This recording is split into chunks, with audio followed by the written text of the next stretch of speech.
请。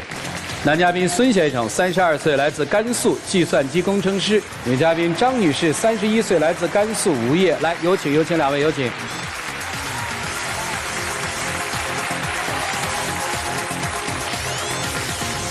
欢迎两位哈。结婚几年了？结婚4年了。孩子1岁多少个月啊？1岁3个月。男孩女孩啊？姑娘。姑娘哈。哦，今天来是希望先生多跟孩子沟通和交流，还有别的吗？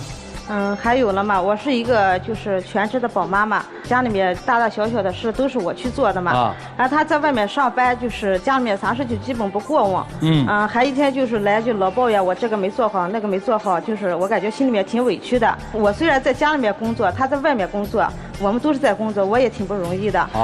我也不想就是天天老抱怨。行，咱们慢慢诉这些苦，从哪开始说呢？就感觉我们俩结婚以来嘛，就感觉性格上就是慢慢的感觉就是很不合。我这个人就是干啥事情就是急脾气嘛，但是他就干啥事情磨磨唧唧的，就是半天给你把这件事情决定不下来嘛。有一次我们俩就要去转两边的亲戚嘛，买了好多东西，我就说是咱们赶紧得送过去，本来都是新鲜的嘛，不然就耽误了。但是他就坐在车上给你想过来想过去，分析来分析去，就说哎呀送到这边那边又不行了。我说你赶紧弄吧，你弄完了咱们时间赶上还是都去送的，都是新鲜的呀。但是他就在那给你磨起来磨起去的。他去买东西的时候，因为是我们去两边家的亲戚嘛，不在同一个道上。肯定那么多东西我得分析一下，对吧？先去送哪边呢？这么多东西我得归类，怎么送最快？怎么送？你看大家都可以拿到最新鲜的，对不对？哎呦，就这点事儿你们也那个，给你个原则，听他的，他说先去哪儿就去哪儿，多省心啊！开个车，你看，哎呀，真是，就这事儿啊。没有，还有一个不是性格不合，这顶多也就是2个人较劲嘛。来，我就感觉还有就是我们家孩子3个多月的时候啊。大半夜就是孩子突然发起高烧嘛，我就说是你赶紧起来，咱们带孩子去医院嘛。本来孩子发烧是一件就是挺危险的事情，但是呢，他就在那说你去把孩子奶粉啦、尿不湿啦、衣服收拾好，咱们再去嘛。我一想，这孩子的发烧本来就是一件严重的事，不赶紧去医院，你在那收拾来收拾去，那我就感觉当时特别来气嘛。因为是当时这么情况啊，晚上是孩子发高烧嘛，他就急急忙忙的说是赶快去医院吧。我就想着，你最起码去医院，你不给孩子带点衣服呀？什么药片你不带点吗？大半夜的你出去，孩子本来就发高烧，但是衣服这些跟药片这些我都提前都准备好了，这都不用你去说呀。孩子去医院检查完啥情况过来再拿东西都行了嘛。但是他就在那磨叽。这种像咱们去医院，是不是有些东西你必须得准备？你不能去医院了，然后你再跑回来，对吧？只要是一遇到孩子的事，他就大惊小怪的。不是我大惊小怪，我们就是本来要这个孩子挺不容易的，我们俩都30岁才有的这个孩子，我就本来就挺上心的嘛。他这说起孩子啊，你说对，性格上不合，还有一个，我记得给孩子办那个户口的事情我说你赶紧把那个户口去给咱办了。我们不是现在在银川这边工作嘛，家里面那个户口没有转过来嘛，我说你办了以后，孩子有时候感冒发烧住个院啥的，就是咱们抱起来就是挺容易的嘛，这不用跑到甘肃那边去了嘛。但是我就天天催，他管都不管，就说我忙着了，天天催。就像你说的，关于给孩子办这个医保的事儿，他说的就说是今天去办，今天就能去办吗？再说你上班你不得请假，能不能请上假呀？就是说回一趟甘肃也不是说那么容易的。他不是那么近，你说几公里说走就走了。最后我说那你不去，咱们一起去行吧？那最后还是我抱着孩子，我们家孩子那会儿对呀，最后咱们还是去办了嘛。抱着孩子，我们一起回老家。去了以后，我说我抱着孩子在车里面坐着嘛，你再进去给咱去办。结果他一会儿给我出来说，那个办户口的人出差去了，办不了，让把东西放下，办好以后咱们就给咱们邮过来了。我说那不行，都超过3个月了，我们这么远的路过去办，都超过3个月，再不办那个就是医保就办不了了。我说那你要不你把孩子带着，我进去我去问一下。我进去我就跟那个值班的人我说，我带着2个月的孩子从那边过来也要7、8个小时嘛。我说我这个户口你们最起码有个值班的嘛，我就这么跟他说了。结果那个人说那行，我给你办了。为啥我进去办了以后呢？也不像你说的那样，因为当时我们去一块儿去办的户口嘛。我问值班人员，他说是办户口人出差了不在。我确实去问了，他说办不了，又不是我不去办。但是为啥我进去我就办了呀？我也好好说着呢。我说我们要办户口，为啥他不办了呀？办了呀，办下来了。证明你能力比你老公的办事能力强。但是我就感觉啊，这事儿让他家里面做个啥事，他也磨磨唧唧不做；让他外面去办个事，还是要让我出面了，我就感觉心里面特别累。所以这个家里离不开你啊。不是，还有一天落到他的抱怨了啊！我在家里面不是带孩子嘛，刚学会走路那会儿，就是爱到处乱跑嘛。我记得有一次就是头上磕了个小包嘛。他结果下班以后回来说是，你看你一天就在家带个孩子，你一天啥都干不了，你这孩子带不了，你看孩子头上磕的碰的，那你说我说的不对吗？你在家里就负责照看孩子，对吧？今天你孩子头上碰个包，明天你腿碰了，后天你手碰了，你不要说那么夸张，就碰了那么一次，我就特别不爱听他说那句话。你一天就在家带个孩子，一个孩子带不好，你还能干啥？就是心里面感觉挺委屈的。对呀，你应该在家里负责带孩子呀。我说你有什么不对吗？你说。你对，你小时候磕过没？我磕过，但不会天天磕呀。他对孩子，你看有时候我回去看，没有天天磕，这个我小包，有时候手碰了。这么大孩子，你这样，你下次让他带3天，你请3天假，你带3天孩子。还好这么一说，我就记起来了。我那会儿他下班早，我说要不你带会孩子，我去做饭。我结果没一会儿功夫，他孩子就是差点从那个沙发上摔下，结果他就是。也就手快一把抓住了吧，当时把我都吓懵了，孩子在那吓得哇大哭。我说你就带个几分钟的时间，你还带不好？那我天天带一次，那你还说我呢？孩子不是当时没睡下吗？你说我在坐沙发上玩手机对吧？我虽然拿着手机，但我时刻注视孩子对不对？但是你掉下来，我把他接住了吗？但是你看孩子就一会儿功夫，孩子差点从沙发摔下来，我天天在盯着孩子在看，但是孩子不小心摔了，你还抱怨我？那肯定呀，你在家你肯定要照顾孩子，我在外面上班，对吧？我需要挣钱，需要给孩子买奶粉，对不对？这是不是我该做的？你该做的是什么呢？啊，你还好意思说奶粉？孩子都1岁多了，我让他去买个奶粉，他竟然给我买错。他说是，孩子吃几段奶粉，吃哪个系列的？打了3个电话，说了3次，他竟然来给我把奶粉买错去了。是买错了，你说那么多奶粉罐一样的，你得给我说清楚呀。对呀，就是我们俩以前一起买过奶粉嘛，还是一起去买过奶粉呀。你别吵了，别吵了。但是他没有，他不是别说了，让一句。让我稍微安静一下，特简单的事儿，拍张照片发给他，拿这个买就买，不错嘛。你们想办法解决。我就感觉他对孩子的这个事情上不上心嘛。不，你不要把他那个无限的上纲上线，好不好？咱慢慢说啊，好不好？就感觉就是孩子的事情，虽然你在外面上班去了，最起码你也操点心。那孩子晚上半夜起来3、4次，起来闹的哭的时候，有时候被子没盖好，我都去操心，他从来都没管过。晚上孩子哭了闹了，你不起来看，你让我看，我第2天怎么去上班，怎么去挣钱，对不对？哎呦，你一个月到底挣多少钱啊？我一个月挣不了多少钱。我觉得你挣的比比尔盖茨他们都挣得多，你知道吗？我要挣钱，我挣钱，你该干。他应该在家处理好的。那你应该干啥？啊，我就这边负责上班挣钱就可以。挣多少钱啊？我一个月工资也不高，3000多吧。哦，就可以这样了。我认为，因为是我。那你要挣5000多，那怎么办啊？那也你要挣5万了，可怎么办？家里像这些事情嘛，是应该他来做。女儿是你的吗？是。该不该管？我也管呀，不是说不管吗？你真较劲，你们俩真是。你们俩怎么认识的？怎么就结了婚的？我们是通过朋友认识的吧。啊，谈了多久恋爱？有1年多吧。那您以前工作过吗？做什么工作的呀？我以前在幼儿园上班。哦，那就赶紧回去上班吧，你省得那个是吧？那关键孩子没人带。人家去幼儿园挣钱去，您回家带孩子，没啥了不起，行不？我觉得孩子还应该行不？你是不是带不了啊？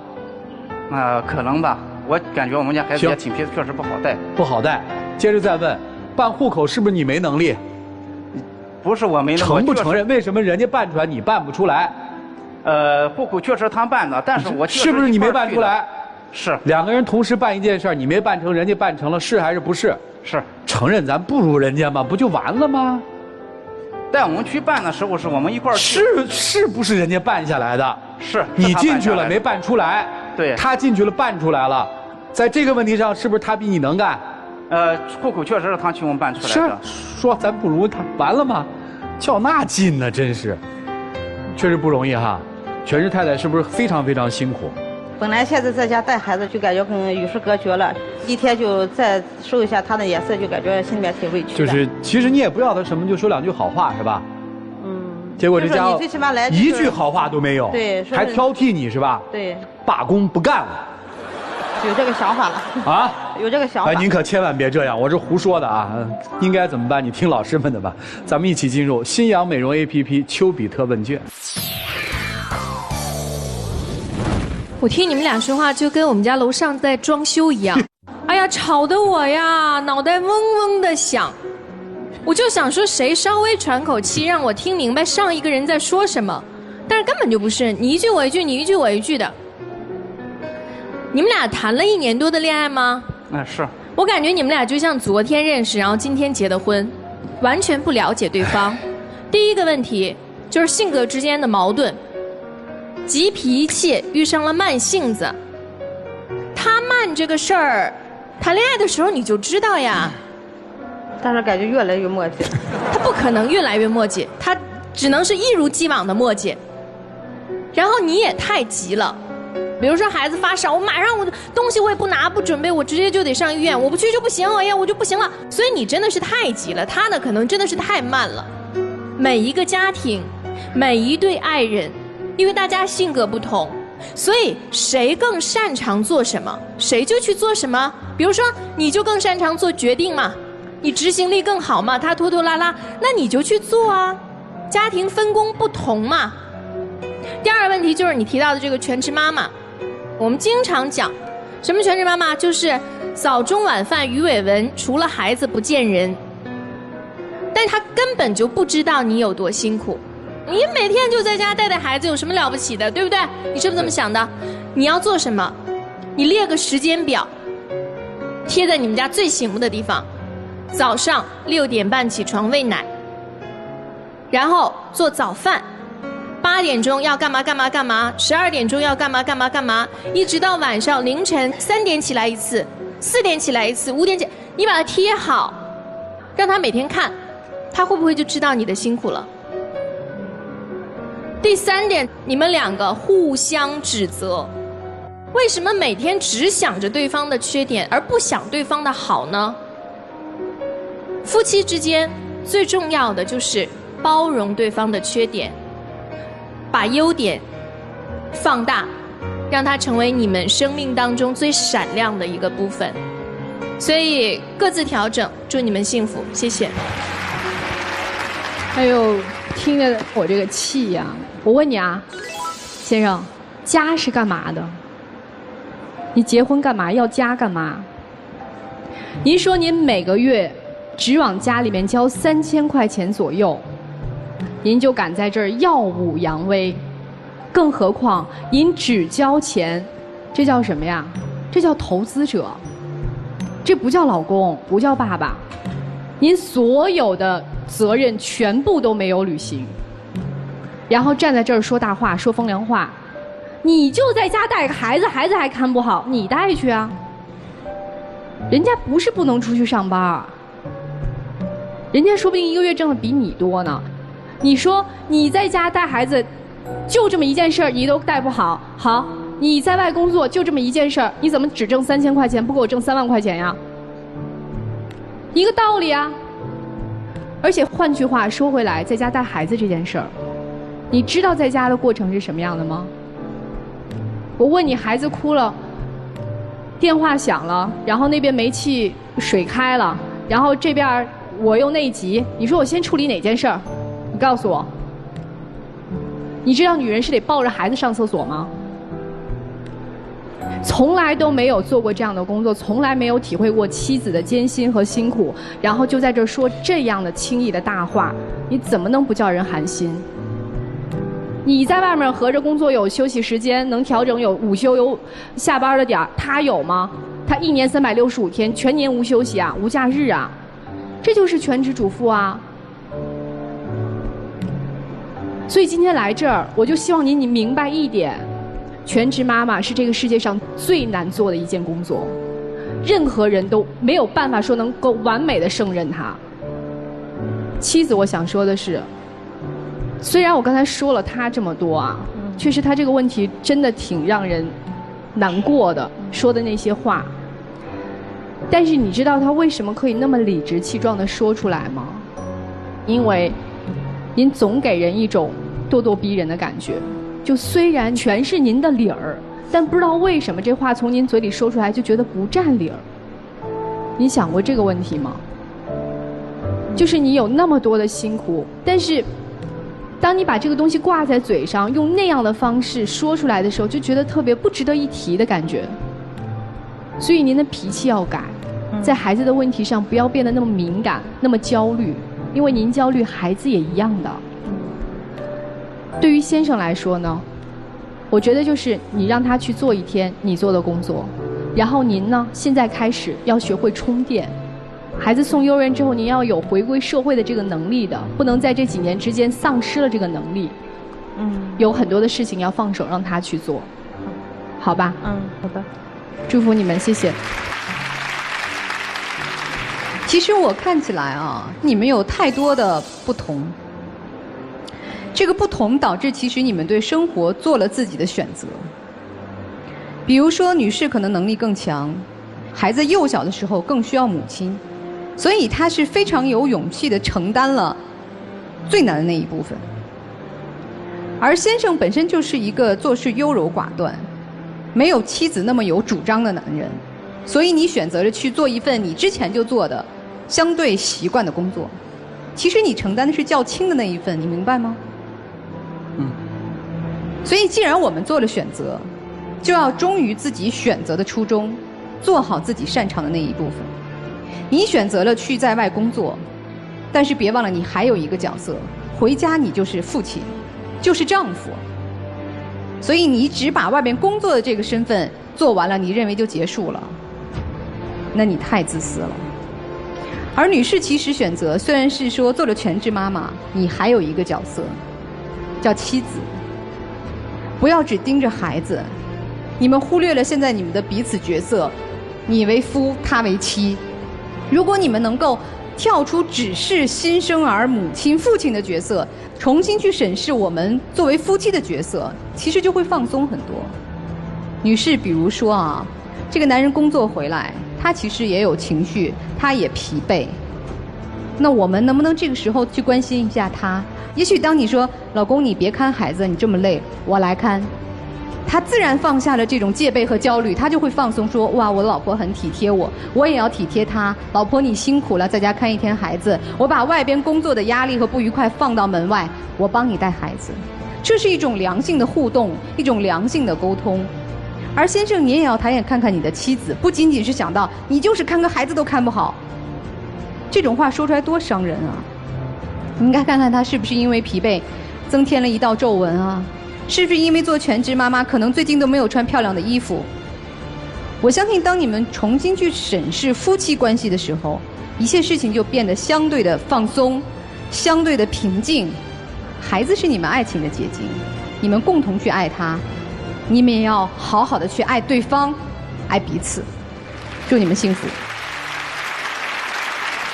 针不刺到肉，不知道疼。很多男人觉得女人带孩子就像女人会生孩子一样，那是她天然的本能和天然的使命，这事儿跟我没关系。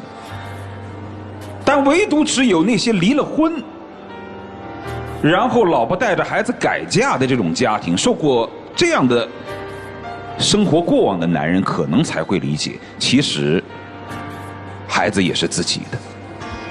在家庭生活当中，这个男人承担了比较轻的，这女生承担了比较重的。家庭要不要有分工？当然应该有分工，但这种分工是为了家庭能够更好的运转，增进夫妻感情。但是在有些人看来，这种分工变成了交换。我做我分内的事儿，那你就得做好你分内的事儿。你做不好，我也不会帮你，因为我分内的事儿我已经干完了。这就像在一个公司里一样，分工是为了把合适的人放在合适的岗位上。但是家庭并不是公司。如果按你们的这种按能力来划分，合适的人放在合适的岗位上，你去做幼教，一定比他的3000块钱的工资是要高的。但是分工的标准，还要照顾到所谓的自尊，要照顾到所谓的面子，所以在很多家庭生活当中，不能完全做到在职场上的合适的人放在合适的岗位上。那么被照顾了自尊的人，内心就要有感恩才行。就像刚才主持人一直问你说，就办户口这个事儿，你承不承认你比别人差？你就死活不承认。就这事儿人家干成了，你夸奖一句不行吗？老婆你真棒，这事儿我没干成，给别人一句夸奖不行吗？你不能两头你都占，事儿别人干了得不到一句好话，还要说这是你应该的，久而久之这心不就凉了吗？我们至少要表示一种感谢，而不能去否定的。久而久之你否定多了，比如说他带孩子这么辛苦，你还得说他带得不好，那他就会认为我这种付出是没有意义的。所以我将来我就不把我所有生活的幸福放在和丈夫的互动上，而放在孩子身上。所以很多女人在结婚若干年之后，她的口头禅就是至少我还有孩子。你不要把自己边缘化，到了最后你就变成了自己过自个儿的了，他跟孩子过，你说呢？所以呢，我认为其实男人既然已经承担了比较轻的家庭责任，那我们在生活当中就要学会说说好话，而不要总是说一些冷嘲热讽的一些否定对方的话，好不好？好，行，就这样。这其实是一个现实问题，大家或多或少都有过这样的经历。你办户口的事儿，我经历过。实话实说，我也不行，因为我夫人办成的，比我厉害。家庭生活里面，咱不是全能，咱认输啊，不行就是不行，你行你就多干点儿，所以没有什么道理，都放松一点。想一想，老婆一个人带孩子确实不容易，想一想，老公在外面挣钱也要受一些气的，这事儿就完了。学会赞扬，老婆不就要这个吗？你给她点肯定、承认，是吧？以后不那么喊了，不那么吵吵了。还好，快熬出来了。3岁嘛，还有1年多就要上幼儿园了，对吧？快熬出来了。所以大家说嘛，生娃其实是个坑嘛。怀着的时候想卸货嘛，卸了货就好了嘛。卸了货出了月子就好了嘛，到了1岁就好了，断奶了嘛，到了3岁进了幼儿园就好了嘛，小学又该来了嘛，上了小学就好了嘛，初中又来了青春期了嘛，上了初中又好了，高中又考大学，考了大学就好了，怎么又该结婚了呢？后来你发现，忘了一件事儿了，自从有了娃，就忘记了我还有个老婆，那个老婆就忘记了我还有个老公，把咱的日子过好，娃的日子自然也就好了。啊，好了，接下来一起进入那几天喝古方红糖，真情60秒。听了老师和你说了这么多，啊，我确实也体会到了你带孩子的不容易。咱们这家里大大小小的事情都需要你一个人来操心。我可能以前那种错误的想法吧，就认为你在家里应该做很多，像我在外面负责上班就行了。我也努力。改变这种错误的想法，在以后的日子里争取更多的时间，来照顾好咱们共同的孩子，做好一个丈夫应该做的，维护好咱们的小家。今天就是像你说的，如果像那样，我们就是，共同就是把这个家建立好。我们各有错误吧，自己发现自己的错误，自己都改变吧。好，谢谢你们，请回。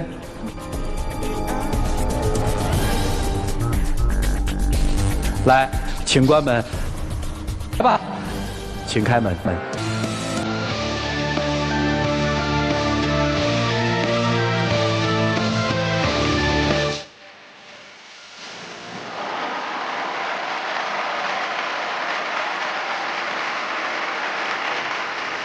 我辛苦了。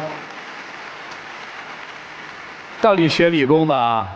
直线的距离最近，绝对不兜一步啊！来，有请我们的小话筒，有请。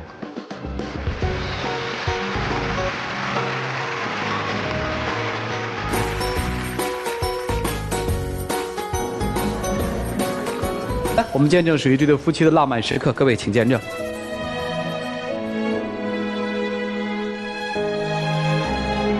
老婆，你辛苦了，我确实也理解了你的难处，我以后会好好的照顾家。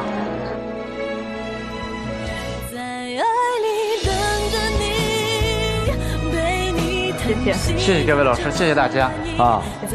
祝你们开心快乐，谢谢两位，请回啊。